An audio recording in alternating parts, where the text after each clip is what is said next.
Hello दोस्तों, नमस्कार। बहुत बहुत स्वागत है आप सभी का एक बार फिर से आपके अपने यूट्यूब चैनल पर। दोस्तों, इस वीडियो में हम आप सबको पवन सिंह के इस साल के तीसरे होली सॉन्ग को लेकर अपडेट देने वाले हैं कि गाना कब और कितने बजे किस चैनल से रिलीज होगा, क्योंकि इसका रिलीजिंग पोस्टर आ चुका है। सारी जानकारी देंगे इस वीडियो में। उससे पहले आप पवन सिंह के फैन हैं तो वीडियो को लाइक कर दीजिए और चैनल को सब्सक्राइब कर लीजिए।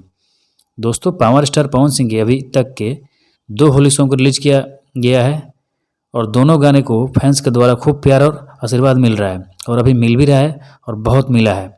पहला सॉन्ग जो स्मृति सिन्हा के साथ आया और वो गाना अभी 7 मिलियन के पार हो चुका है, और दूसरा गाना श्वेता मेहरा के साथ आया और उस गाने पे भी अच्छा खासा रिस्पॉन्स मिला और दर्शकों का खूब प्यार मिला।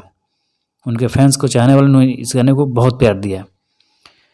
और अब इस साल का तीसरा होली सॉन्ग और शायद ये लास्ट होली सॉन्ग भी है जिसका रिलीजिंग पोस्टर आ चुका है, और इस गाने का नाम है फलाना वो फरार भइली। दोस्तों, इस गाने में भी पवन सिंह के साथ फिर से स्मृति सिन्हा ही है। इस गाने के राइटर हैं धीरज बबुआन और म्यूजिक डायरेक्टर हैं प्रियांशु सिंह। दोस्तों, आपको बता दूं कि इस गाने को कल रिलीज किया जा रहा है 6:45 पर Pawan Singh official YouTube channel से। तो कल इस गाने को खूब प्यार और आशीर्वाद दीजिए जिस तरह पहले गाने को दिए हैं आप लोग। और पवन सिंह से जुड़ी हर छोटी बड़ी अपडेट के लिए बने रहिए हमारे साथ। तब तक के लिए आप सभी का बहुत बहुत धन्यवाद।